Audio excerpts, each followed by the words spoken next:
Welcome. Thank you for joining us for our program, From Wasteland to Wonder.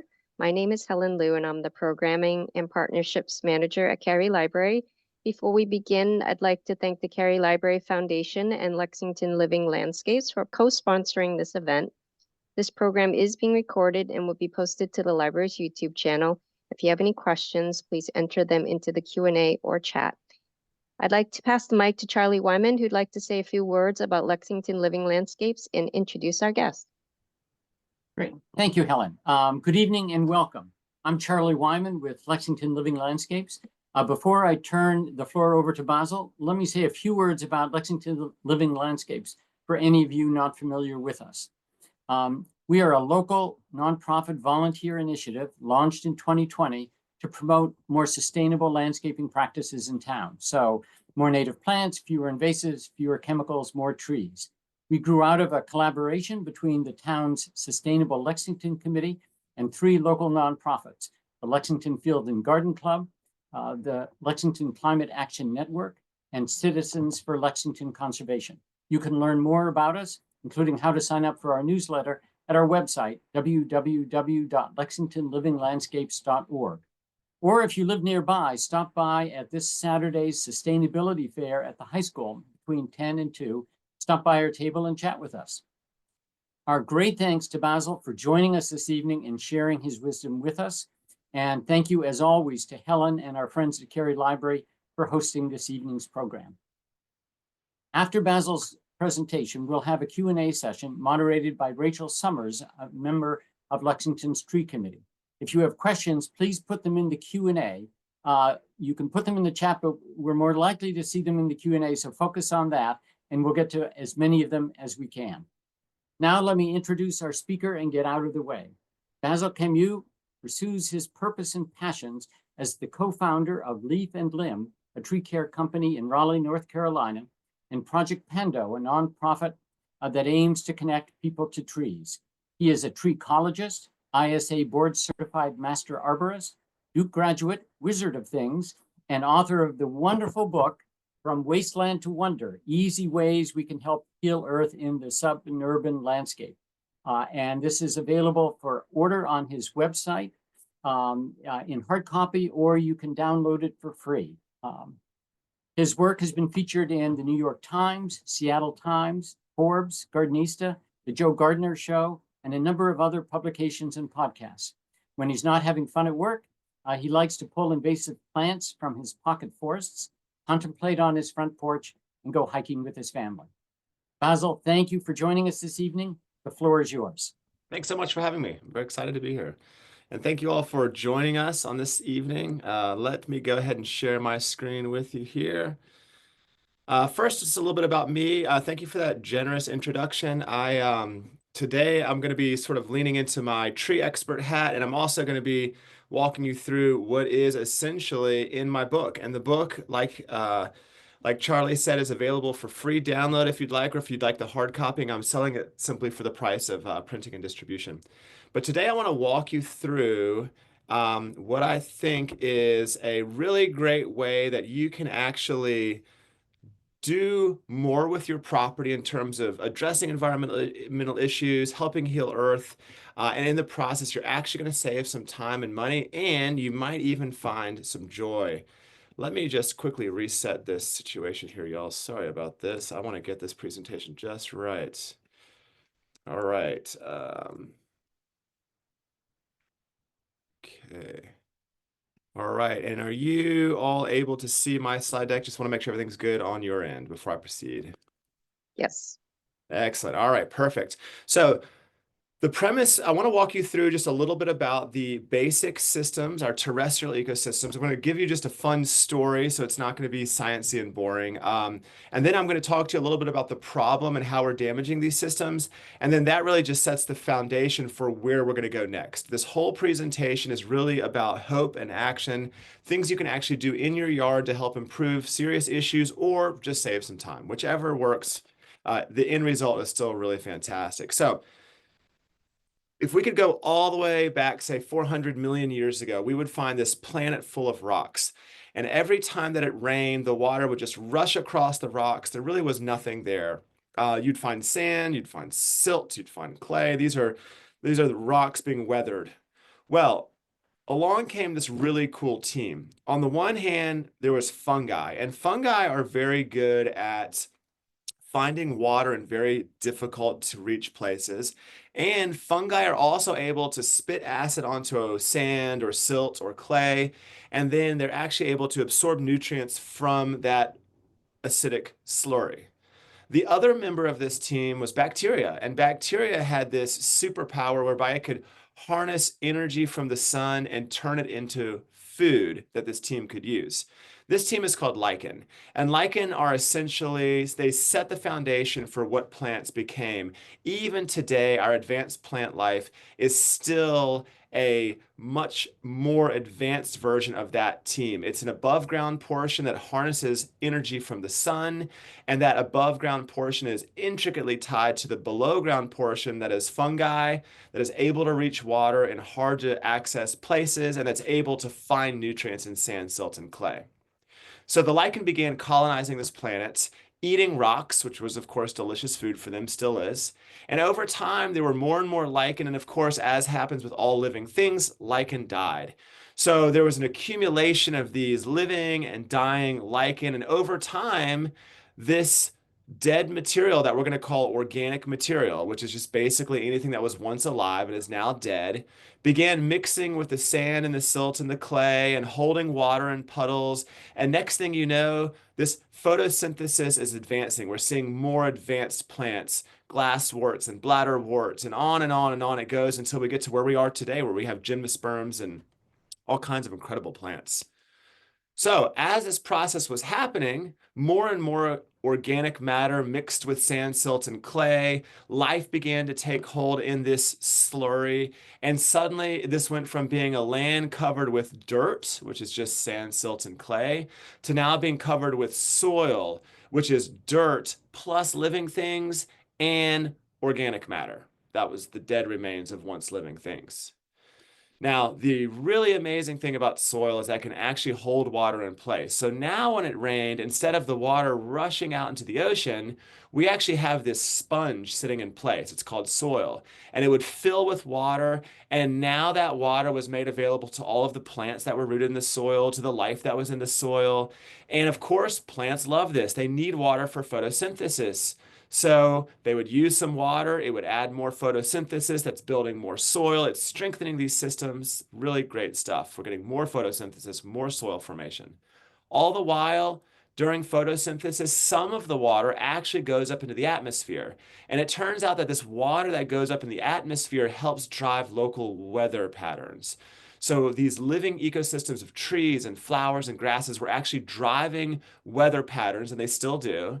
And that was creating this irrigation effect. So now the soil, the trees, they've got this irrigation system built in. It's really an amazing environment for, of course, more advanced life. We see now insects and, of course, eventually reptiles and mammals and these really amazing species. And they all are eating from plants, or they're eating something that eats from plants. And they're making their homes in plants or underground. So this very same ecosystem is now harboring life.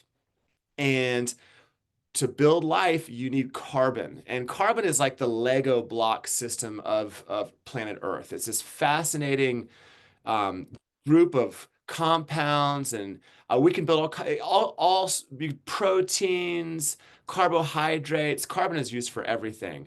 So as photosynthesis was happening and soil was being formed and life was being fed through the plants, all that carbon was being pumped out of the atmosphere, moved through plants, moved into soil, moved into living ecosystems, moved into life. And sure enough, the atmosphere went from having something like 1,500 parts per million to being all the way down to 200 parts per million, which is where it's been for a very long time. That's a basic overview of the way that our terrestrial ecosystems work. And it sets the page for the problem. So since we began building cities approximately 10,000 years ago, we've had to make way for agriculture and for cities. And this has set off this chain of events that have put a serious amount of pressure on our natural ecosystems, particularly in the last 250 years. We have removed half of all trees and grass. That is forests, those are grasslands, those are prairies, you name it. Half of these are gone.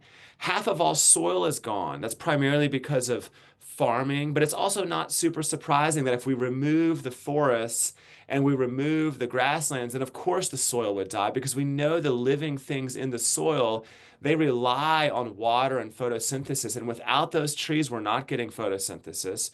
Now the soil is dying and it's going back to becoming dirt. And dirt doesn't hold water. Now water rushes off the surface of the land, and this is one of the reasons we've seen a rise in flooding everywhere in the world. Unfortunately, half of all life is also gone as well. These are birds and insects and reptiles and mammals, you name it. Half of all are gone. And again, kind of makes sense. We're removing the forest, we're removing the grasslands. This is where they live, this is where they eat, this is where they reproduce and migrate.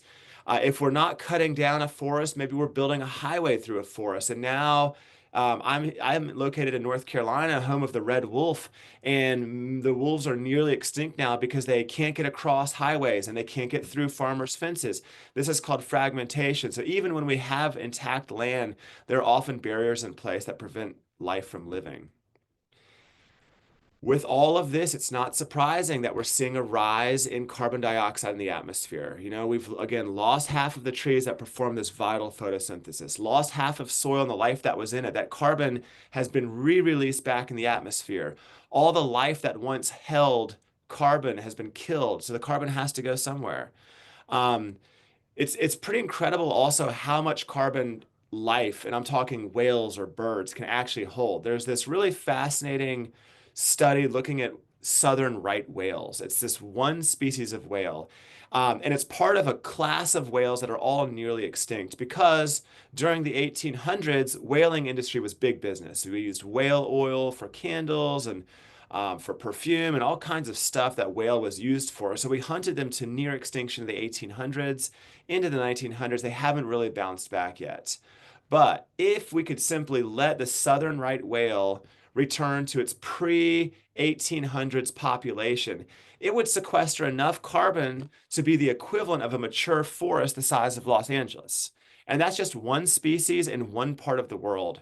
As you start getting into the nuance of all these other fascinating case studies from around the planet, you start to realize there is a lot of carbon that is being lost from our ecosystems because life is dead.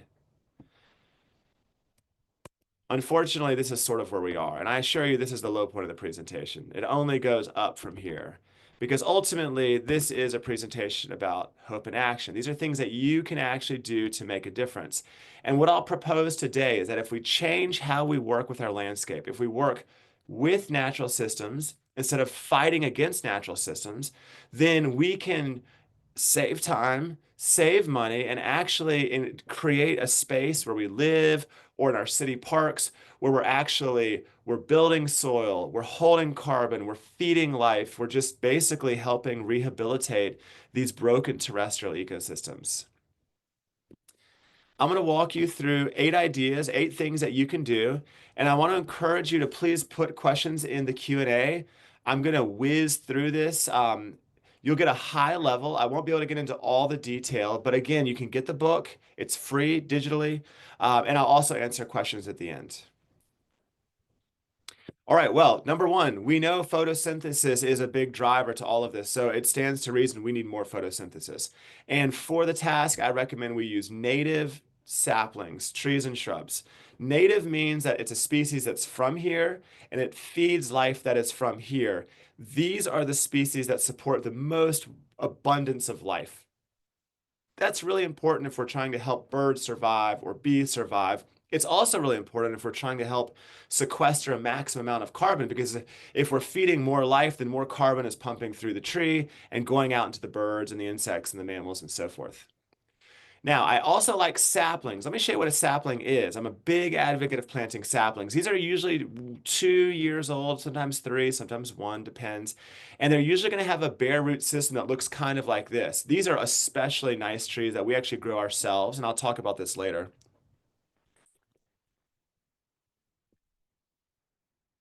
This is a 1-year-old oak sapling. The reason I like saplings is It takes a fraction of the amount of expertise to plant a sapling as it does a traditional tree that you would buy from a nursery. We have a how-to help video on our YouTube channel that teaches somebody how to plant a containerized tree, the type you would buy from a nursery. And that video is 27 minutes long because it requires a great deal of technical expertise to properly plant those trees. Not only that, but even when you do a perfect job, you're still dealing with a tree that's handicapped from the outset because its roots have been swirling around the inside of the pot, and it's just not going to do well in the long run. It also takes a long time to plant those trees, and they're expensive. Enter the sapling. We have none of the root issues. You can plant 20 to 40 of these per hour. And the best part is there's really no technical expertise required. So long as you don't put the leaves in the ground and you get the roots in the ground, you're probably okay. The other thing that's amazing about saplings is you can grow your own. It's something that we do. Once you get the hang of it, it's just super fun. Again, we'll talk about that as our last point today. Now, another great way that you can help heal Earth and save yourself a lot of money is save those mature trees. We've been here at Leaf and Limb. We've been in this industry for many, many years. We used to cut trees down. We don't cut trees anymore. We will not cut these live, beautiful native trees. But I have 60 staff and we meet with a lot of people. And I can tell you, in speaking with my team and having done this for nearly 2 decades, we estimate that 9 out of 10 trees that people think should be removed do not actually need to be removed. Usually the reasons that people are worried about their trees are just not things to be worried about. Like, for example, this tree right here, it's a massive 350-year-old oak. This is the kind of tree that people will often call us about because they are worried that it's so big, might fall on their house. Well, it turns out it's counterintuitive. The big trees are actually the safest trees because they've been in your yard for the longest amount of time. They've been through all the thunderstorms, all the hurricanes, all the nor'easters, you name it. They have stood the test of time. So they're your safest trees, unless you've been digging around in the root system. And I would just caution you, if you're thinking about doing construction around a tree, make sure you consult with a professional on how not to cause irreparable damage to the root system. But when you save a tree like this, instead of removing it, you save yourself tons of money and you get the privilege of this incredible organism that provides exponentially more benefits to our ecosystem than a young tree will. I'm talking exponentially more soil formation, carbon sequestration. It's housing an unbelievable amount of life.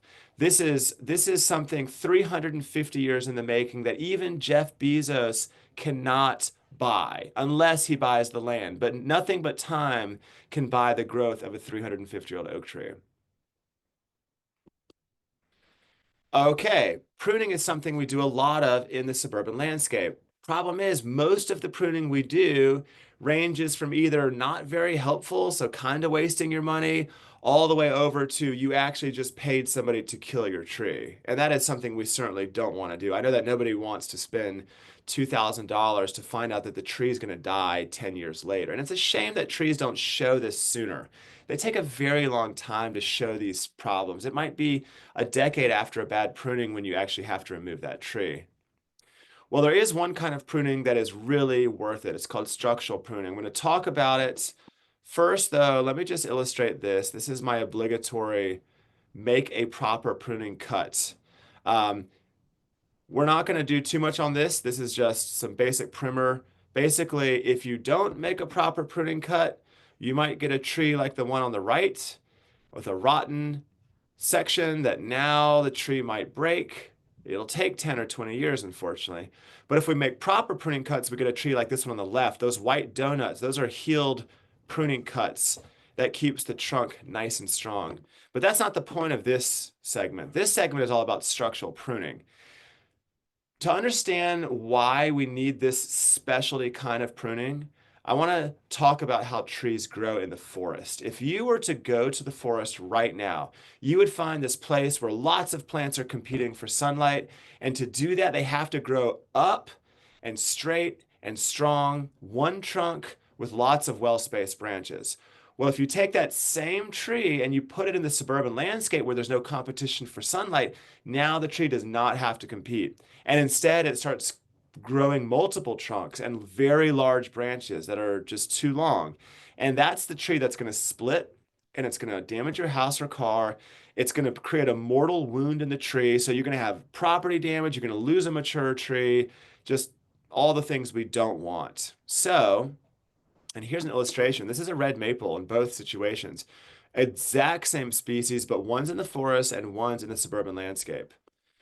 This gets technical, and I'm not going to go into technicalities. Again, the book is there, it's free, or you can get the hard copy.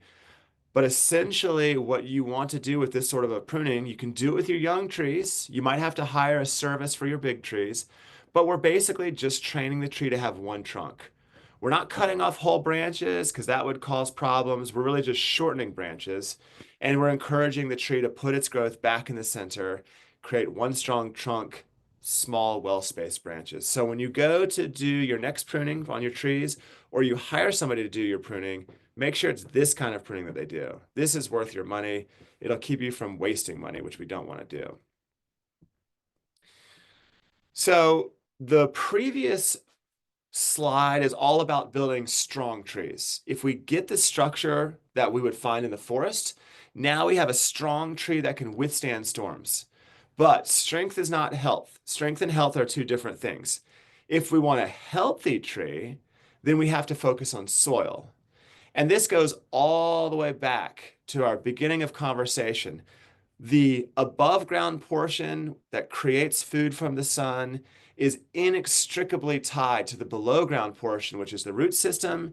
And really all a root system is an interface with life in the soil. It's where fungi attach themselves. It's where bacteria and all these creatures live and feed from exudates off of the ends of the roots. And the tree needs that soil. It feeds carbon down into the soil to get nutrients and to get water. What it does not need are fertilizers, because fertilizers harm that living ecosystem. And herbicides and miticides and fungicides and all the sides, they hurt that living ecosystem. So skip the fertilizers. Anything you buy from a store, anything you buy from a service provider, unless it's compost or compost tea, is causing more harm than good. All you have to do to get really healthy soil is the following. One, use arborist wood chips, and these are free from any tree service. They're the best product. I really need to do a whole lecture just on the merits of arborist wood chips, but I will save that one for later.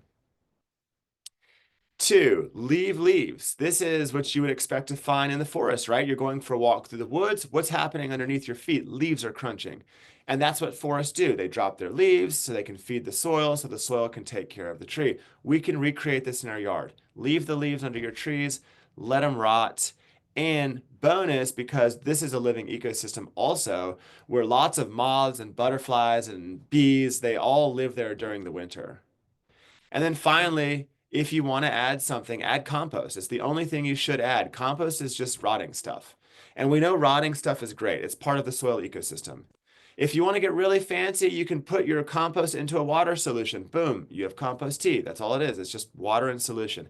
So these are easy ways that you can save time, save money. You can reuse products. Rather than raking the leaves out of your yard every year, great, free fertilizer. Rather than getting rid of all your kitchen scraps and what else might be coming off your property, you can turn it into compost. And when you do mulch your trees using arborist wood chips, don't do this. This is called the mulch volcano, and this will kill a tree. Unfortunately, it's become this normal practice, but when we're covering up the base of the trunk, we're rotting out the tree, we're doing all kinds of stuff, so just don't do this. Instead, do this. This is how it should look. You can see at the base of the oak, there's a nice flare, and we have a nice big bed of arborist wood chips. It goes all the way out to the edge of this canopy. I love this. It's just nearly perfect. The only thing that I would like to see here in a perfect world is lots of understory shrubs and smaller trees. I think a tree by itself is an incomplete system. We just need more to it. Lots of moths and insects need that lower layer to finish their life cycles. Okay, so we talked about planting trees, we talked about preserving mature trees, and then we talked about building strength in our trees through structural pruning and building health in our trees through soil. I did also touch briefly on root systems. Be very careful about digging under a tree. So anywhere underneath the canopy of a tree, which is this mulch bed in this case, if you dig in there, it can cause irreparable harm. This is where you should consult a professional before you do any digging or construction or whatever that looks like. All right, let's move on to point number 5, and then we've got just a few more left. Generally speaking, you want to promote an outrageous diversity of life in your yard. There's lots of ways you can do this. One, this is my backyard. I try to keep all of my branches and all of my logs and all of my kitchen scraps because this brush pile, for example, this is another ecosystem. This is where salamanders live and certain types of birds. My log sections, that's where beetles live. And when there's beetles in the garden, it's very helpful. Just generally try not to let carbon leave your property. You'll probably create some ecosystems in the interim, meaning as this brush is rotting into the carbon that stays on your land, it's ecosystem. Light pollution is a real problem right now. It's really throwing off lots of populations of birds and insects. There are species of insects that think shiny pavement is a water source, so they lay their eggs there, but it's not. So it's a real problem. This is an actual picture from outer space showing light pollution in the US. It's quite dramatic. You can put all of your lights on sensors. I recommend motion sensors. That way they're on when you need them, and then when you're not outside, they're off. And bonus if you can convince your city to do the same for all of their streetlights. Mosquito sprays are just ineffective, and these are neurotoxins. Don't buy the hype when they say, oh yeah, we're using an all-natural mosquito spray. It is all natural. It's a pyrethrin, but it's a neurotoxin. And I would remind you that asbestos is also all natural. So all natural does not mean safe. By the way, one fundamental flaw in mosquito sprays, who's going to let the mosquitoes next door know that they're not allowed to fly over the fence where it's just the whole idea just doesn't work. It's just not the way to go. Better to promote tons of life in your yard. Then you'll have bats and things like that that'll actually eat the mosquitoes. Kitties are really great inside, but outside kitties are an environmental disaster. Billions of birds killed every year and mammals. So make sure you keep your cats inside, or ask your neighbors to. And then finally, invasive plants. These are plants that have been introduced to our ecosystem. They're not from this ecosystem. And what that means is they have no competition. They go crazy. They take over whole ecosystems. So when an invasive plant takes over an ecosystem, it does the opposite of what we need. It reduces diversity. So yeah, this English ivy here, it's still photosynthesizes, so that's good, but it's a huge missed opportunity for living plants that could be hosting lots of life that need it. Alrighty, now this is getting into 6 and 7 and 8 are a little bit of a bigger idea, okay? But they're still quite easy to do. So with lawns, I want to give you a little background. If you look at all the crops grown in the US, turns out lawns are actually the #1 crop grown in the US ahead of corn and soybeans. We use 1/3 of all public water to irrigate lawns. Hundreds of millions of pounds of fertilizers and pesticides from these lawns. It's so bad that we have a dead zone in the Gulf of Mexico that's the size of Maryland. And that's just from fertilizer runoff down the Mississippi River. Lawns are a big part of that. Not to mention, we spend billions of hours mowing lawns every year, and those lawnmowers, they emit more pollution than cars do. The whole thing, just a total ecological disaster, and all this so that 10% of Americans can spend 10% of their time outside. People don't actually go spend time with their lawns. It's just kind of become this thing that we do. And in many instances, it's expensive because you're paying somebody to mow 40 times a year or 20 times a year, depending on where you are. Or if you mow yourself, it's just downright annoying. Maybe you want to do something else on your Sunday and not mow. Well, enter the native meadow. We call these Piedmont prairies down here in the South. Native meadow is also a great term. And basically what it is it's an ecosystem that's just full of native grasses and flowers. It doesn't require any watering. It doesn't require any fertilizers, no pesticides, no inputs of any kind. And after you get it established, it only takes one mowing per year. Some of you have probably done this with plugs, which is sort of the norm.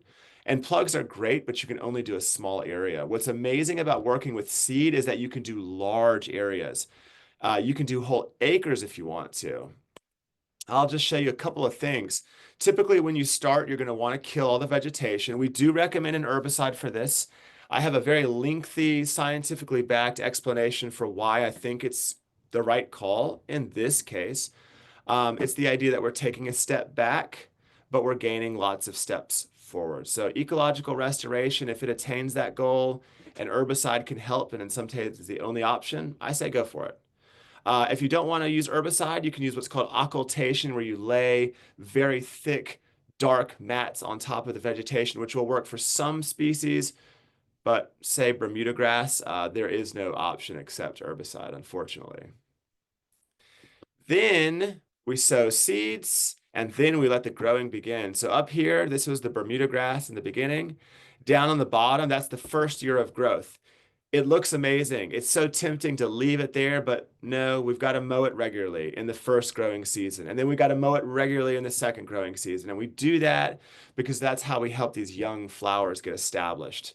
The book will walk you through the whole process if you want to do this. It's very easy. And then by the time you get to the end, you get these gorgeous, by year 3, you have these gorgeous, thick meadows that are full of native flowers and grasses, and they do a really good job keeping weeds at bay. You don't have to do anything except just make sure that trees and shrubs don't take over the area, and that usually requires a cut per year. And then you need to just keep a little bit of an eye on it, make sure no invasive plants take over these ecosystems. So you might spend a grand total of 5 visits to this space in a whole year. This is my front yard. It's just, I love them. These systems are just so gorgeous. And I also always recommend using a sign. Any of these unorthodox things that we're talking about today, they'll go from being an eyesore to being an attraction in your community if you simply put up a sign. And we always like to use those QR codes. People can scan the QR code. It takes them to a web page or a video, and now they can learn something. It's really incredible how much attention my front yard attracts.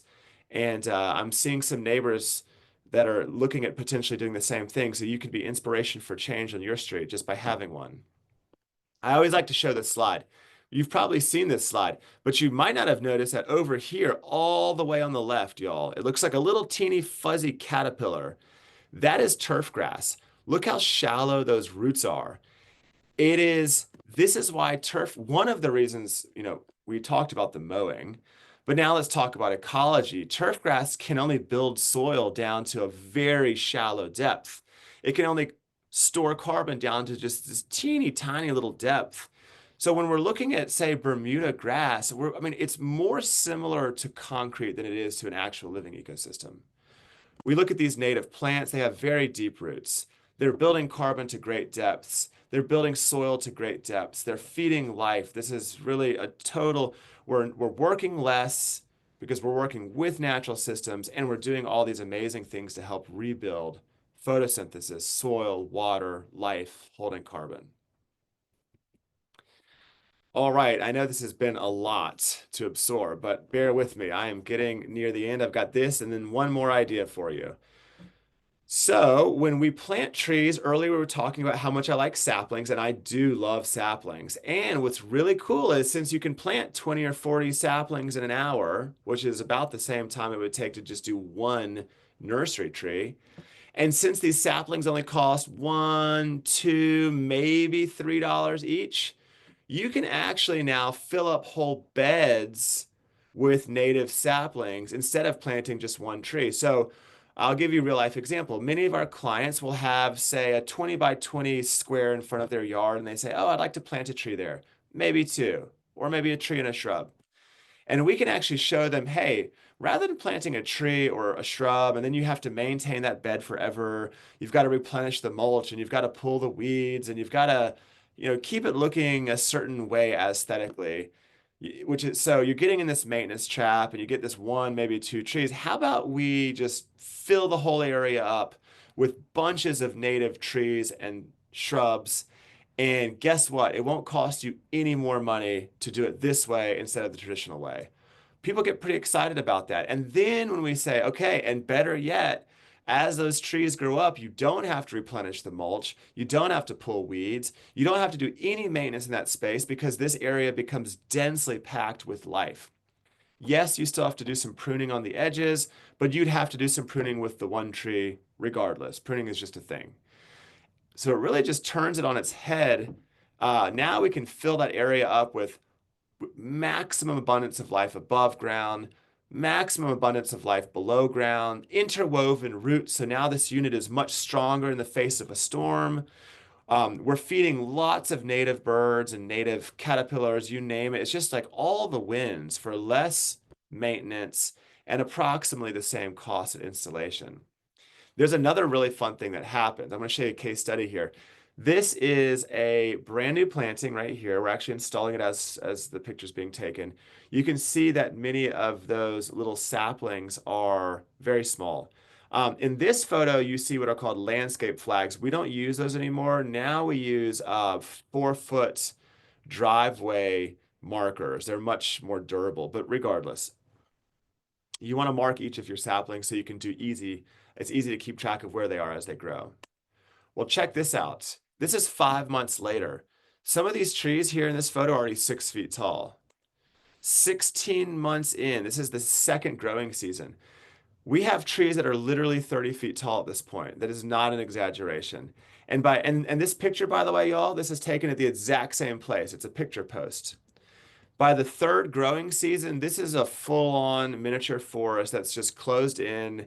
It is just brimming with life. Really no maintenance required at all in this space. We're not even going to do pruning here.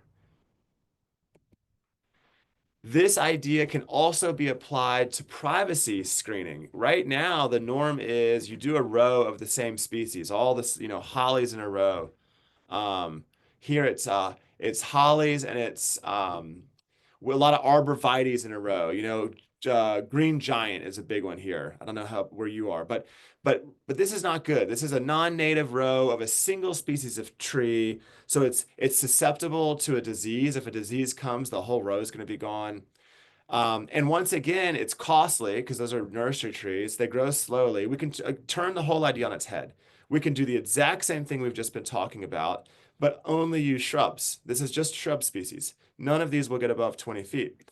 And what we'll get is we'll get an installation that has tons of native diversity. So we're feeding lots of life. We're building soil. We're building that healthy ecosystem that we love.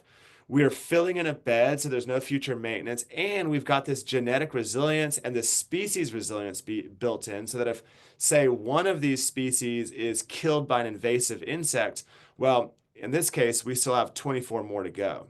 So it's just great all around. We also put fruit in these so that the neighbors can enjoy native plums or blueberries. This is another case study. So we're 5 months in. Very impressive given that these started off as pencils, basically. This is 16 months in, so this is second growing season. You can also see a prairie abutting the thicket there. They merge together quite beautifully. And then this is the third growing season. The picture post, same spot every time. This is fully filled in. This is a 20-foot tall hedgerow or thicket, whatever you'd like to call it. It is very cool, brings in a lot of birds, as shrubs tend to do, and no maintenance required. All right, this last one, y'all, this is sort of like for the super high achievers among you, you can grow your own trees. Now, what we do is, this is the basis for our nonprofit, Project Pando. We actually harness the power of the community to collect lots of different native species. I think we have about, I don't know, just under 100 different native species growing. The community brings us seeds, and then they help us plant these boxes out, and then we all grow these trees up together through the nonprofit, and then we give them away for free. We're giving away now tens of thousands of native trees every single year. They're young 1 and 2 and 3-year-old saplings. They're beautiful specimens. We actually call them hypernative because they're collected from seeds from our local forests. And what you're looking at right here, this is a super easy grow operation. You don't have to do this for a nonprofit. You could do it for a business. You could do this with your friends just for fun. You might just love gardening so much that you want to just source your own seeds, plant your own trees to grow them. This is how you do it. It's section 5 of the book. These are called air pruning beds. And what we do is we build the frame. You can see the wooden frame. We fill it up with rotting leaves that we get for free from our city, from their curbside pickup program. And on the bottom of this frame is a wire mesh. So right here, Stuart is building a frame for us. This is flipped upside down, so the mesh is on the bottom of these. And the idea is that when the roots poke through the mesh, they sense the air, they stop growing down, they basically prune themselves, and they start growing laterally, and then it produces a very healthy young tree. This is some of us at an event processing seeds together, having a great time, hanging out, having fun. And then we grow boxes full of these saplings that we give away, tens of thousands, to nonprofits, ecological restoration. Again, you don't have to do it at this scale. You can do it at a small scale. It's just very easy to do. All right, well, this is the promise. If you choose to embark on this idea of working with natural systems instead of working against them, I propose that you will save time and money, you'll find joy, and you'll help heal Earth. And I'm very excited about questions. Questions are always my favorite thing. So let's get started.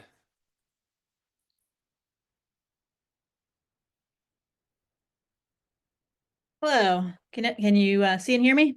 I can see you. Yep. Excellent. Thank you Thank for you. that presentation. Very inspiring. Thank you. We do have a number of questions here, so I'll jump right in. And actually, before we do that, can I just have Basil take down his spotlight so they can see both Oh. you? Yes. How do I do that? Is this just stop sharing? Stop sharing, yes. Okay, got it. Thank Perfect. you. Yeah, I've been planting some of my own pocket forests. With some of the questions we have a couple questions about pruning.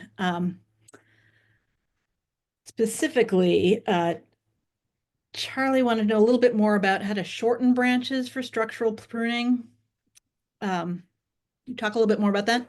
Yeah, I'll get into a little more detail, and I'll tell you that it is the details in the book. Also, y'all, I have what are called QR codes in my book. So if you're reading the hard copy, you can just look at a QR code with your phone and watch a video. Or if you're reading the digital copy, you can actually just click a link to the video, and it's going to show you really good detail about how to do this. But in a nutshell, what you're doing is you are looking at the tree, you're kind of taking a step back. So let's just imagine we have this, say, 5-year-old oak that we've planted in our front yard. It's now reaching about, I don't know, 10 or 12-foot mark. And we go outside and we take a look at this thing, okay? And what we want to do is find the central trunk, the part that goes from the ground all the way to the tallest point in the canopy. We say, okay, that's going to be our central trunk. Once we have our central trunk, we attempt to identify where other trunks may be beginning to grow or where we have limbs that are outpacing the top of the tree's growth. Wherever those exist, we're going to reduce them back to a smaller side branch or maybe cut the whole thing off. It's going to depend a little bit, but typically we're going to cut it back down to a side branch. And that's going to basically tell the tree, hey, stop putting that growth in this other trunk and stop putting that growth in this big branch. And it's going to refocus the growth back to the central trunk. And we should do that quite a bit in the tree's younger years. And if budget allows us to keep doing that as the tree ages, great. This is for the lone trees that you might plant. If you're doing pocket forests, it's going to be a little different because you're going to see that they're going to compete. In a pocket forest, the main thing you're going to have to think about is really just growth coming off the side, reaching for the sun. And those are also things that we can shorten back to side branches. So less pruning for pocket forests. I also have a question here about shrub pruning from Amelia. Specifically, it's about lilacs and witch hazel that were inherited that were 3 stories tall. But do you have any more general advice about pruning oversized shrubs? Most shrub issues start because you just have the wrong shrub in the spot. So here's the easiest scenario. Non-native shrub that's just giant overgrown and you can't manage it. Man, that's the easiest of all. Get rid of it. Plant a native species that stays small or whatever size you want it to stay. If you have a native species that's too large for its spot, then you have a more challenging decision on your hands. You either need to think about removing it and planting a different native species that'll stay smaller, or you're going to have to just do some pruning with your Felcos. Really, shrub pruning is just pretty basic. You just stand back and you blur your eyes and you pick the 10 or the 20 or the 50 longest points of outgrowth and you cut them back somewhere in the interior of the shrub. It's that easy. There's all kinds of complicated things about shrubs. I will confess that I did designate one chapter of the book to shrub pruning, but it is a very brief chapter. So check it out. No hedge trimmers. Yeah, hedge trimmers, I mean, yeah, I could. Yeah. It creates a Medusa effect. So you cut one head off the branch, and because it wasn't cut properly, it gives rise to 5 new ones. So it's all about how those hedge trimmers cut. Um, they're just very imprecise. So it actually sparks more growth. You really actually just create a maintenance monster is what you do. I do have a video linked from the book on that. I'm sorry I keep referencing the book, but again, it's free, so I'm not making any money off of it. Just definitely go check it out. It's worth it. Yeah, most of mine. Yeah, it's very nicely designed too. I will say, I'll put a plug in. It's very easy to read, looks nice on your coffee table. I recommend the print version. Our library has a copy too. So Amara has a question about how to identify native trees. Yeah. Advice on that? Yeah, if you're brand new to natives, then the best way to sort of get into the work is, well, of course, you've got some great organizations here. I'm sure they offer classes or tree ID. Well, actually, you might be better off answering this question, at least at the beginning, Rachel. Well, I can tell you what, I use an app called Picture This, and honestly, it does a better job. I've learned so much from it, as what I'll say, is because I have in my own yard, I have Norway maples, I have sugar maples, and I can't tell the difference half the time because they're so similar looking, but it can tell the difference. Yeah, the We apps also are do great. have a lot of, I mean, there are several other apps that other people like. iNaturalist, I know, will also collect data, but I don't find it does quite as great a job. But honestly, even get to know them, use the app when you're not sure. Yeah, and there's probably a native plant society in your There area. is the Native I Plant Trust, Perfect. in They'll almost Framingham. surely have resources and classes and events. Here in Raleigh, we do tree ID walks. I'm sure organizations there are doing similar things. I love the apps idea. I also use one called iNaturalist, which is quite handy, a little more technical, but quite handy. And then inevitably, if you just Google native plants of insert state or city, you're going to find these resources that'll help you learn. And the great thing about Tree ID is once you learn your first 10, those are the hardest. It starts getting much easier the more you learn. Yeah, what I find is especially insidious is the lookalikes, the evil twins, like the black walnut and the tree of heaven, or the sumac. They're all very similar looking. So that's, Yeah. you think you know them, but then you realize you Yeah. don't. Pro tip on Um, the ailanthus, if you break it in your fingers and you smell it, it smells like ranch potato chips. There's a Lay's ranch potato chip that it smells, it's a very distinct smell. And once you smell that, you'll always be able to identify it right away. yeah, good advice. Weird but true. All right, so we have a question about a couple sort of pocket forest plantings. Yeah. So more questions have come in that I'm having trouble keeping up with. Um, so do you recommend including a few keystone species in a pocket forest, a variety of natives? Talk a little Yeah. bit more about species selection. Yep. I mean, it doesn't have to be exact, but if you want to get a little more sort of like kind of what we usually do, we like to include a large portion of keystone overstory species, which here lots of oaks, but also hickories and walnut, beeches. We also include some mid layer, and then we include a shrub layer as well, and we're all exclusively native. Yeah. And so we have a question from Freddie about comparing to the Miyawaki pocket forest, or the pocket forest versus Miyawaki method. Yeah, Miyawaki is a little bit different. It places a lot of emphasis on soil preparation, which I love. I think it's great. The challenge with that soil preparation, and it's just that it's for many projects unfeasible, either from a budget standpoint or just simply, I mean, it's a lot of work. And then the other thing about Miyawaki is it has a very intensive maintenance regimen, and I'm more of a let the trees sort it out kind of a situation. And our approach gives you a very comparable result as compared to Miyawaki, but for a lot less effort. So we don't go through the great lengths of the soil preparation for the pocket forest methodology. Instead, we say, put down a layer of cardboard, put down 6 inches of arborist wood chips, do that 4 to 6 months before you're ready to plant. It'll do a great job getting nice and mushy, killing off everything below.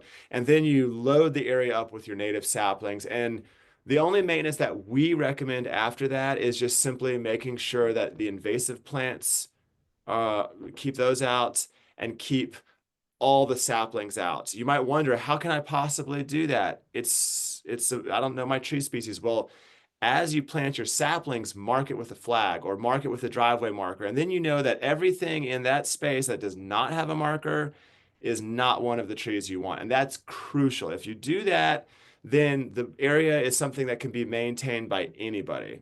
And you just do that for a couple of seasons.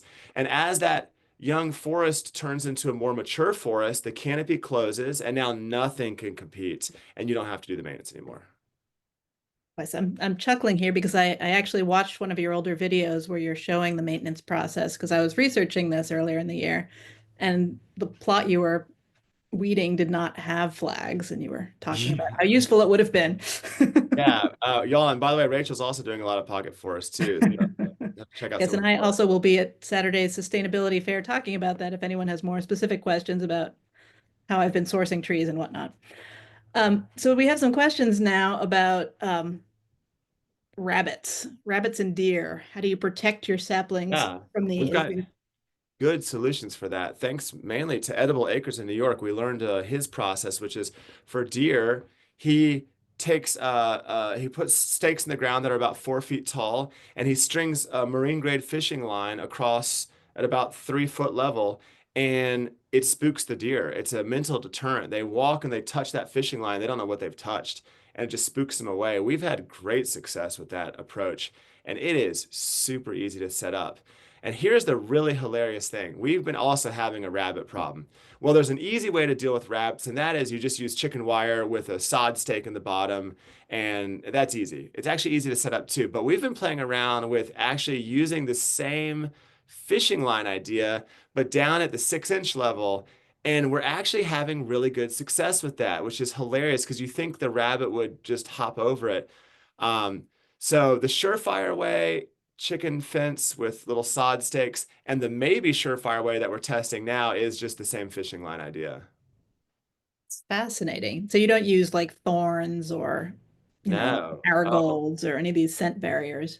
no, I've Fishing been line. loving it. This has been really an amazing thing. I gotta say, big kudos to Edible Acres. He runs a great operation. This is like, there's whole books written about deer protection, and this is by far the most effective and simplest system I've ever used.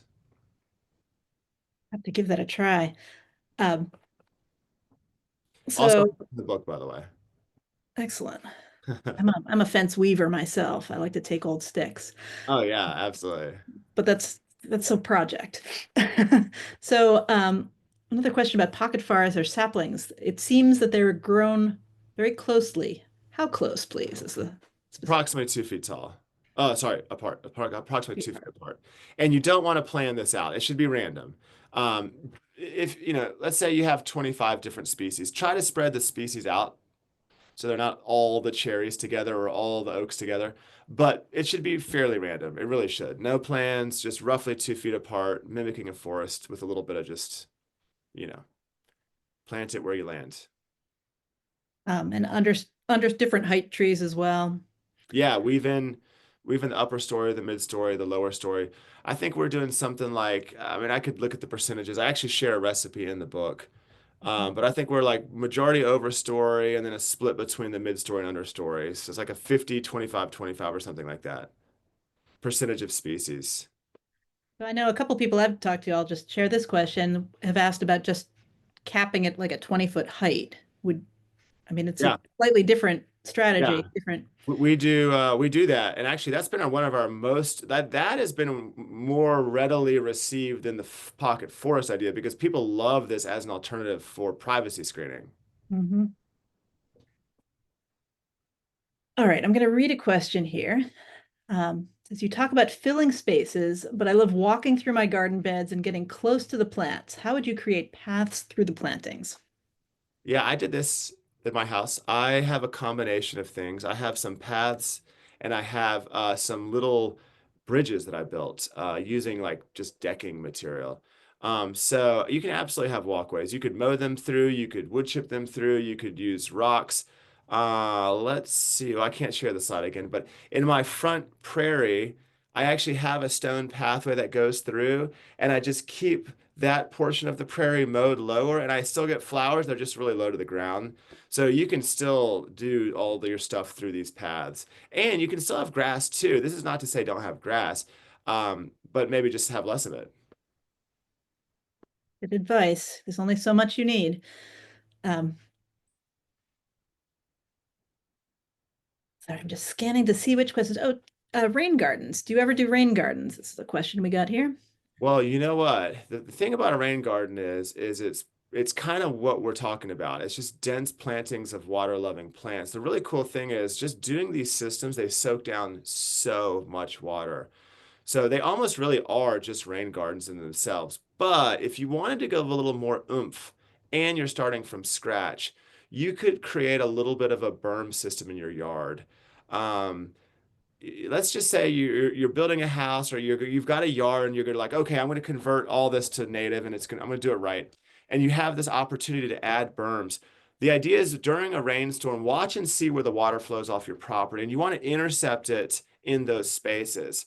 So you might, dig out a big 8 foot long ditch to hold some water with a berm to kind of funnel the water in those spaces. It's a lot of work. You might have to rent a mini excavator.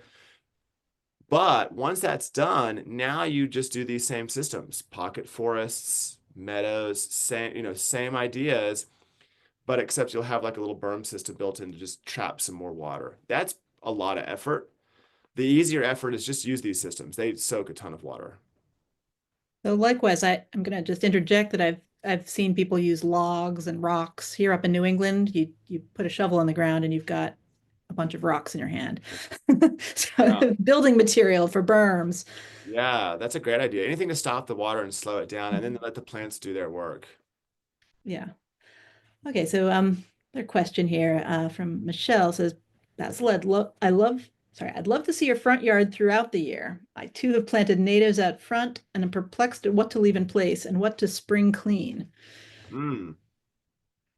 Well, I don't have those photos ready. I have them, probably too many of them actually. But I manage my plants a little differently. I just sort of manage them as a community. So I don't really get involved in what's going to survive and what's not going to survive. I let them figure that out. Same with my pocket forests and thickets. I don't intervene too much in the detail. I'm more like just sort of the meta picture, like making sure that the area is just fully stocked with these native seeds and that the invasives are not encroaching. Um, so my meadows change constantly. Some years there's certain species do really well and then they subside and other species do well. So it's just a constantly changing environment. And that's sort of what happens when you sow from seed and you do saplings. You kind of have to manage it a little differently. Now, if you have a lot of time, you probably could intervene and create different outcomes. I just don't necessarily have that amount of time right now, unfortunately. Makes sense. All right, can we talk a little bit about shade and growing things under trees? One Yes. the question about growing meadows under shade or in the shade, is that possible? My number one tip is the land will tell you what's capable of growing. So if you're looking under those trees and there's weeds growing up, then yeah, you can probably get a meadow to grow of some kind, maybe not all the species. But if under the tree it's a bunch of leaves or it's moss, then that's the maximum growing potential there. You're not going to get a meadow. Um, you can fill an understory with shade-loving shrubs and smaller trees. That is totally a thing. And the other beautiful thing about working with saplings is when you drive your shovel in to put the sapling in the ground, it's just one small wedge versus if you're planting a larger tree, you have to dig a large hole and it damages the roots. So saplings are great to fill an understory, especially one that's been overpredated by deer. And then you can use that fence system I was telling you about earlier to keep the deer out. So is the bigger limiting factor light or water or both? For which For planting under a tree. Oh, no, the understory plantings usually do great, particularly if they're trees that want to be there. Um, Meaning like here we have, say, a dogwood does really well in the lower canopy. Um, Also, and this might be getting in the rabbit hole a little too much, but if like you're dealing with an early succession forest, which here early succession are poplar, pine, maple, then you can put in late succession species under those like oaks and hickory and beech. Again, this is where I live. It's going to be different where you live. And those late succession species will begin growing and outcompeting those trees. So there's a lot you can do in an understory to add more species if you'd like. So shrubs, not not meadow plants. Yeah, like, unless you're seeing a lot of herbaceous weeds growing, and then yeah, a meadow will grow there. So then we also have a question a little bit more specific about planting under an oak. And is it okay to dig under your oak tree if you're not hitting the roots, or how do you manage roots when you're digging? Yeah, it's a great question. Again, why I love the saplings. It's just one shovel into the ground, you wedge it open, you slot the roots in. So with that approach, you're not going to harm the roots. But let's just assume you've got to plant something bigger because you can't get saplings. Get the smallest size available at your nursery. So like a quart would be ideal. Whatever the smallest size is, and then dig your hole. Try not to damage the roots if you can. Um, you're going to deal a little root damage. It's not the end of the world. Right. Now, if you start putting in large bunches of large trees under your oak and you're digging these huge 3 and 4 foot wide holes, that is going to cause too much damage. Okay. Here's a good rule of thumb. Unless you're a very vigorous and strong individual, chances are the kind of roots that you can actually cut with a shovel are not going to cause any big damage. The roots that the big roots that you want to be careful about, you're not going to hurt them with a shovel. That's what I'm worried about. There are excavators and trenchers and big trucks. Those will damage those roots. Good advice. So basically, if you're using hand tools, you're probably okay. It's a Yeah. mature tree. All right. Can we talk a little bit about sourcing tree saplings? Other than Yeah, doing your own. you should handle that one. Well, I'm tapping out or using the state forest. There's several different states in our area or around the country actually have nurseries that are dedicated for restoration projects, and you can buy bundles of 25 to 100 saplings, and they cost somewhere in the order of like $1 to $2 a piece. So the key is, if you're looking at your backyard, you probably need to get together with some friends so that you can mix and match.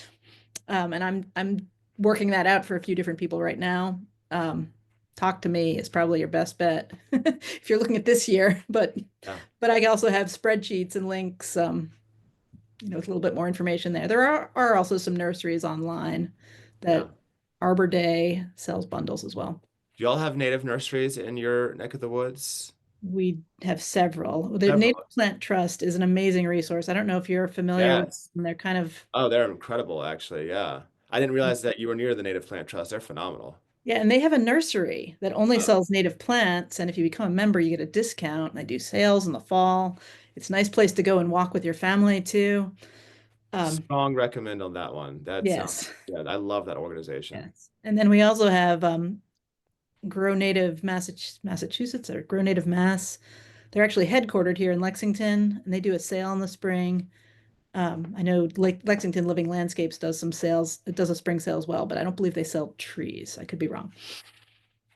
Charlie will probably ping me if I got that wrong. And depending if you just can't find anything at all, there's a great nursery out of New Jersey called Pinelands Nursery, and they'll ship. You might not get super local native, but still it's native, and they ship and sell saplings too. Yeah. What's it? Pinelands? Pinelands, yeah. Yeah, and I also buy trees from a place called Coldstream Farm in Michigan. Not everything they sell is native, but they do have a lot of native options. I had something I was going to add to that, but I've come back to it. Oh, someone says Middlesex Conservation District has seedling sales as well. More of our nurseries around here are selling native trees. Oh, I was going to add the tree committee in the town of Lexington is actually periodically does tree giveaways as well, but not, 100 of them at a time. I don't know, maybe talk a little bit more about prairie management. And I think you talked a little bit about weeds already there, but Yeah, I would say, okay, so I'll get a little bit deeper. Again, there is a lot of detail in the book, but just I'll go one layer deeper. So I'll kind of hit two things. One is seed mixes. I do recommend buying pre-seed mix. You can make your own, we do, but you need more, it's a lot more work. So there's some really great nurseries. Ernst, Roundstone, they sell amazing native mixes. Buy a pre-used, or sorry, a pre-mixed set. It's just easier that way. And then when you do go to maintain, the name of the game in first growing season is mow every 2 weeks and keep it 5 to 6 inches mowed height. And the idea there is that we're trying to keep the annual weeds from going to seed, and we're trying to keep enough sunlight down to our native little teeny tiny plants that are taking roots. Second growing season, we do the same thing again, cut every 2 weeks, but this time it's at the 10 to 12 inch height, all the same reasons.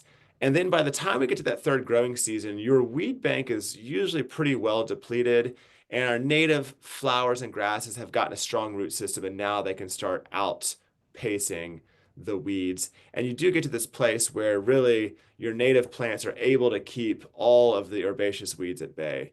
They cannot keep trees at bay. Trees and shrubs will overpower a native meadow, but this is where you're going to be cutting once a year, or you're just going to walk through it a couple of times in the growing season and pluck out any trees that might be growing. so can you use those trees that are growing? Can you save them and for a new pocket forest Good. planting? Or I don't know how you'd get it out of the ground without causing some pretty major damage to the meadow, so I'd probably not. I'd probably just cut it. noted. I'm going to recommend to anyone who's still here to share a few more questions. We have more time available if you have specifics. We do have a question from Libby about the specifics of pruning elms. I'm not sure if you have specific advice there or. Not specific. I think the same things all apply, except that elms are very vigorous. So they might just need a lot more pruning, structural pruning also at that. The good news is because they're vigorous, they can withstand a lot. And then I'd also say, just in general, particularly with an elm and a maple, spring is a bad time to prune those trees. That's when their sap is rising very quickly. So much so that if you prune one of those branches in spring, you'll actually just see water almost just hosing out of it. So I would save that for summer, fall, or dormant season. Are there trees that you do prune in the spring? I mean, you can certainly. Many trees are it's fine, but I mean, in general, if you could avoid certain kinds of pruning in spring, it'd be great. But it's not essential, and it all depends on how much is being pruned. It can get quite nuanced.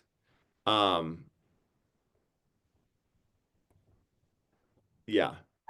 Okay, fair enough. We're not looking to become Here's the arborists here. easy rule of thumb is the following. Summer and winter are your best times for pruning. Spring is not great, but if you must, it's not going to be the end of the world. Okay. All right. We have a question about poison ivy. Poison ivy in meadow grasses. I know I don't have a question here, but it can tangle around trees as well. Strategies.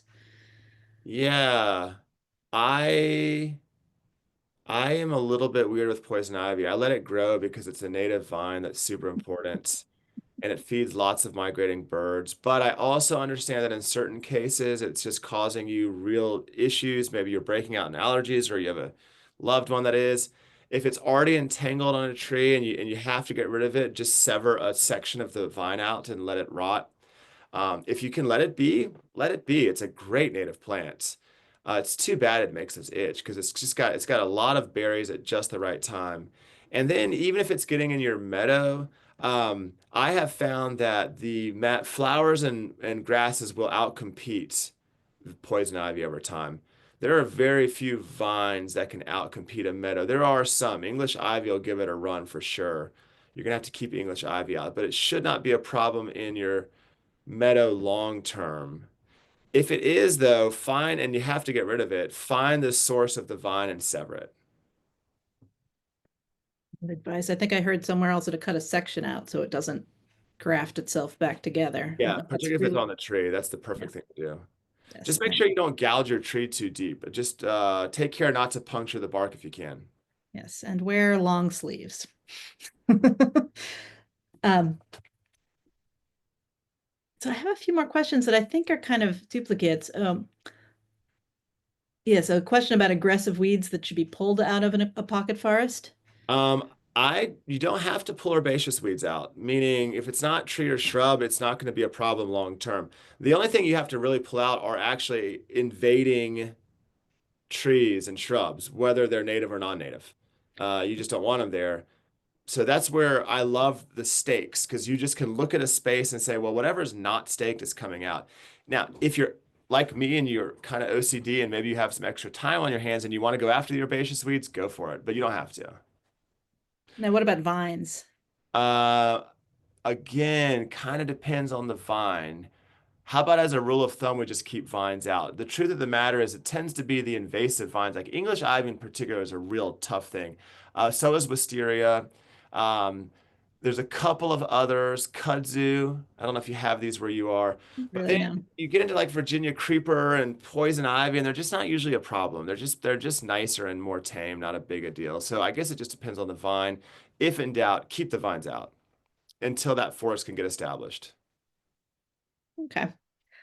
Um, so I'm going to maybe ask a couple questions myself about Please. large trees. These are questions that I hear from community members from time to time. For example, like there's a large oak tree in my yard, and I want to know, let me just say, I've had conversations with people who want to remove them because they're afraid it's going to pull up their driveway, damage their driveway, potentially just be in the way. As a tree person, start kind of, the panic rises when I hear that. I need some talking points that are quick and easy that I can throw Yeah. back. Well, particularly when we're talking about tree roots and pipes and foundations, there's a lot of science that shows that that is not a tree root's fault, generally speaking. They get a lot of blame for uh, damaging pipes and damaging foundations. And the truth is, they don't have the ability to do that. They cannot punch through a foundation, nor do they want to. They're looking for food and water. Ditto for pipes. Usually, what happens is there's actually a crack in the pipe and there's water coming out. So the roots enter thinking they're going to find water, and they do, and they clog it up. And then the plumber comes, sees the roots in the pipe, and just says, "Oh, the roots broke the pipe." But it's not causation. It's just correlation. Driveways. So what I recommend there is just replace your pipe, but don't kill the tree, and fix the foundation, but don't kill the tree. That's not the issue. Driveways are a little different. Roots will lift the driveways. When that happens, I mean, I kind of go down this cascade of questions like, does it actually matter? Do you care? Um, because as long as you can get your car in, maybe it doesn't matter. But assuming you do care, okay, well, can we maybe grind the top? You can rent these grinders at a rental store like Sunbelt Rentals or United Rentals, and they're concrete grinders, and they'll smooth the top down. Uh, if that's not an option and we simply have to get that thing out, then maybe we need to cleanly cut the one root, remove the one root, and then rebuild the sidewalk or the driveway over that one space. And then if it's a young tree and we're preempting possibly an issue with the driveway, we can actually put root barriers along the side of the driveway, and the roots will never even get in there in the first place. So those are sort of the layers on how to deal with that issue. I do link to a manual from Seattle in my book that provides tons of solutions for trees and hardscapes. There's a lot of things that can be done. I mean, even like a rubber pour over, for example, that's often a really easy thing to do. They put this nice clean rubber hump over the area, and you can still just walk and drive right over it. Right. I guess it depends on how strongly the homeowner feels. And this is a sort of whole separate issue, is that trees are not protected on private property, but I we'll work that out here. I mean, I would love to convince them on the merit of the tree just empirically, like why trees are worth it. It's hard to do for a lot of people is the problem. So then I know this just from experience. I know most people are not going to care about the tree, but they are going to care about money or time. So this is where I try to convince them to like, okay, if you remove this whole tree, you're talking about $3,000 or $4,000. We can find a solution here that's a fraction of that cost. Let's refer to this resource from Seattle. Let's rent the grinder for $200. That's sort of why I start trying to catch people. Yes. Meet them where they're at on Right. something that appeals to them. So we do have a comment that sources say to keep willows away from pipes. No. Those sources are wrong. It does not matter. No tree has the ability to break a pipe, and it just doesn't work like that. What it actually is, and Morton Arboretum did a really awesome, very long study on this, and we've actually got there's a book from the UK. The UK government did a whole series of studies on these. It's less than 20% of cases did the root play a part in the breaking of the pipe, and when it did, it was actually a different mechanism whereby it would grow and start bending the pipe. So it's not even the ways you would think that roots damage pipes. Yeah, they just don't have the ability to punch. You got to think about roots kind of like fondue. It's oozing cheese. It's just oozing its way through the ground, trying to find nitrogen and water, and it's just, it's really not a punching mechanism. They're finding the cracks and growing into them. Exactly. So what about the question here I'm reading, it says, I live in a condo, it's from Sharon, and the units were developed amongst overstory trees, which have now grown up. Is there a rule of thumb of how far away the tree should be from the foundation for removal? I guess likewise, the question would be, when you're planting trees, do you need to worry about distance from things like pavement and foundations? We don't worry too much about it, honestly.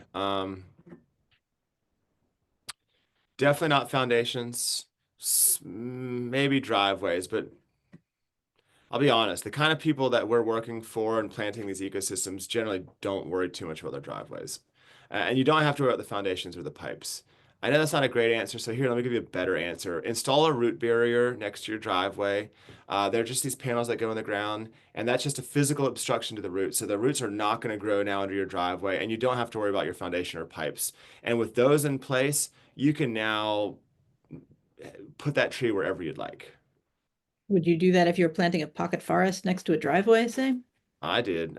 We do a lot of these. In my own house, I have a giant pocket forest just right next to the house and driveway. And we'll do it for clients. It all depends on the client and the situation. Sometimes we're in a wide open space. There's nothing to worry about. Sometimes we're close to the house and they care. So we'll give them 8 feet of space or 10 feet of space. Sometimes they don't care. We just leave enough space for maintenance, which is just a couple of feet. It really just all depends on the client and the person, what they'd like. Right. Let me just double check the chat, see if I've missed any questions. I know there are a few that are still hanging out in the Q&A, but I believe they are things you said were addressed in the book or were duplicates of Yeah, I'm seeing that you've already this. seen. If you were a homeowner and you had some lawn space, but you're not a gardener, where would you start? This is it. This was made for you, this system. This is why I wrote this book, because most of the people we deal with are not gardeners. Gardeners, I actually am a gardener. I love it. It's like my favorite. But I came to realize that most people out there, there's a very small subset of us who are gardeners and we love doing this. And the rest of us are generally just really busy, don't have enough time. We would like to be gardeners, but we can't. So like really the only thing we can do is just pay the landscaping company to do the status quo because it's cheap and easy.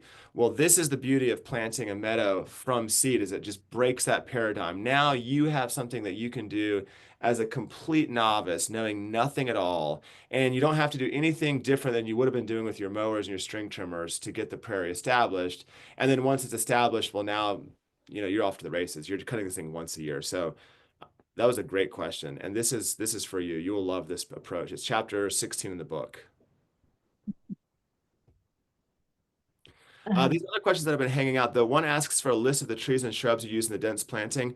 Honestly, have fun. Pick lots of native species from your area, or maybe don't have fun and just get whatever you can get from your state forestry service. It does not matter. You can go as deep in the hole as you want. If you want to do tons of research and make the most amazing recipe blend, you should do it. Or if you want to just grab whatever you can do, do it. It really just depends on how much time you have and desire you have. And budget may also drive And that. budget, yeah, that's Because true. if you're the state forest trees are going to be at a certain price point, but say you wanted to include American chestnuts, you're going to be paying more for those. That's right. Um, so can you talk a little bit more about the tree growing? Say somebody wanted to start growing trees. Was that, I assume you want to start when the seeds are out in the fall? Yeah. How long do they stay in those air pruning beds before they're ready to dig up? Okay, those are all great questions. Most seeds do drop in the fall. That's correct. Now, there are some that are summer and some that are spring, but they're certainly the minority. And what we do is basically after collection, they go straight into the bed. And it's sort of, we like to think about it that like if they're falling from the tree right now, then they probably want to get into the soil right now. And that's generally true. So generally our rule of thumb is get them in the bed and approximately within the next several weeks following the seed collection at the latest. Now, we've gotten a little more knowledge base, so we know a few things. Like we know that we can store some of our oak seeds longer, and we know certain species will last. But if you don't really know all the nuance, just after collection, put them in the bed. And then typically we're leaving them for 1 or 2 growing seasons. Really, it's just a matter of preference. If the first growing season finishes and they're tall enough, great. Time to pull them out. It's really easy to pull them out also. That's actually a lot of fun.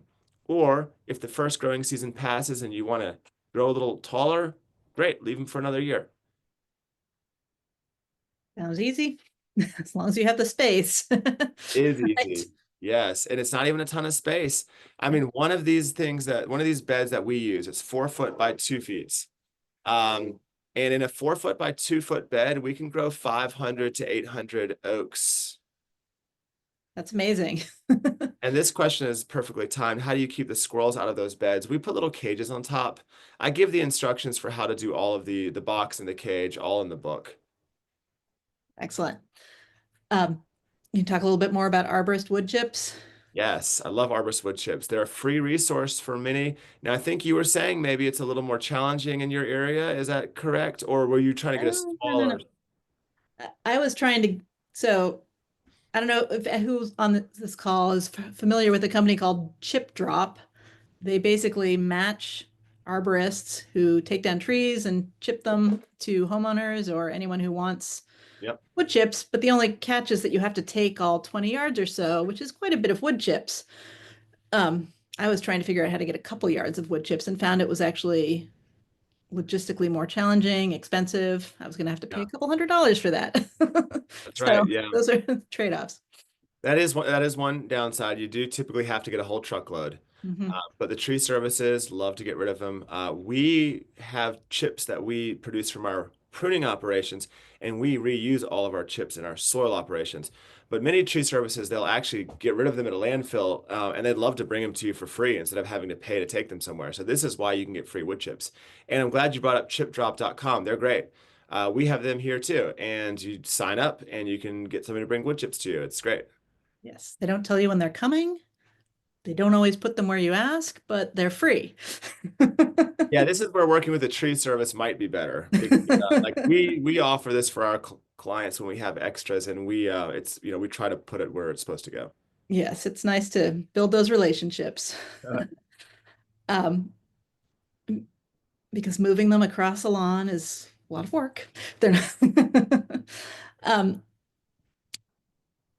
when you plant next to a house, you have to think about the spread of the base Yeah, of the tree. I would, again, I go into a little more detail in the book, but yeah, I would give yourself at least enough room off the house to be able to walk through there to do pruning off the house. As the trees grow on the house side, you'll want to just prune them off the house. And the good news is trees want sunlight. So they're not really going to want to grow into your house, but you're still going to get some stray limbs. So leave yourself a passageway between the forest and the house. And as it grows, keep that whole area pruned so you have some clearance. And that should do the trick. And if you're not comfortable with just walking room only, go 10 feet. That's fine. You can have a wood chip bed. Or here's another trick we'll do sometimes. The species near the house are only shrubs, and then 10 feet away begin the trees, or 20 feet away begin the trees.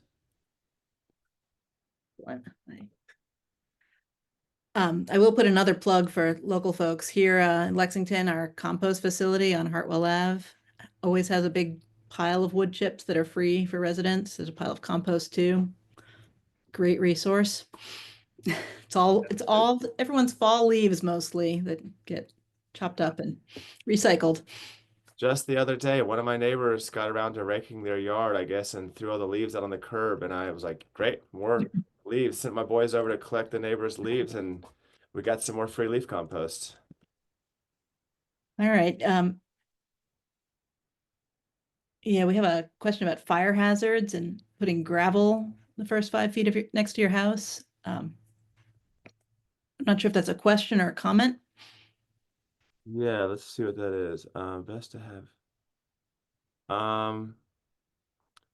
I don't know much about, maybe there's fire stuff happening in your state, but generally with these living ecosystems, yeah, I don't know your specific ecology there. If forest fires are a problem, certainly abide by best practices. We don't have that issue here. Well, they haven't been up until a year or two ago, but we're starting to see them. And we do have somebody who commented that they just downloaded your book, and the pictures alone are worth having a hard copy. Thank you. Oh, perfect. Yeah, you know, y'all, I designed, so lots of reasons I'm giving the book away for free. Some are just because it makes me happy, and others are because I want people to have this information. But on the print version, we did design it to be used outside. So it has a very durable binding, very durable cover. It's meant to be a garden book. In the garden, not on the, you know, sometimes they're so nice you just don't want to take them outside. This one is nice, but it's meant to be taken outside. Excellent.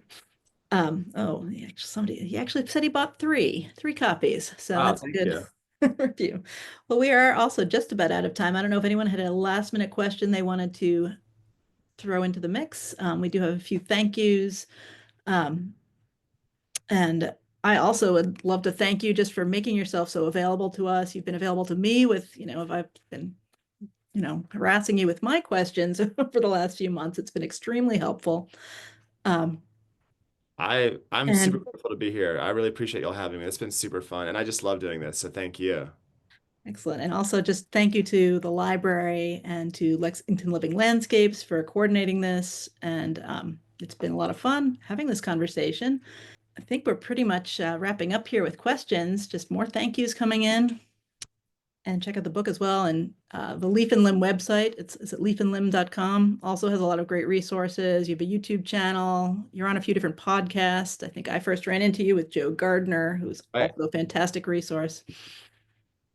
Well, this is great. Let's stay in touch. I'd love to hear how your forests go. And thanks to Cary Programs, the Cary Library, thanks to Lexington Living Landscapes. This has just been a lot of fun. Thank you all. Thank you so much for a wonderful presentation, Basil. And thank you, Rachel, for moderating the Q&A. And thank you, Charlie and Lexington Living Landscapes. I think Rachel just mentioned that the program was recorded, so we'll send a recap with a link to the recording next week. And you can also buy a copy of Basil's book from the Leaf and Limb website, or you can borrow a copy from the library. Thank you all for joining us tonight.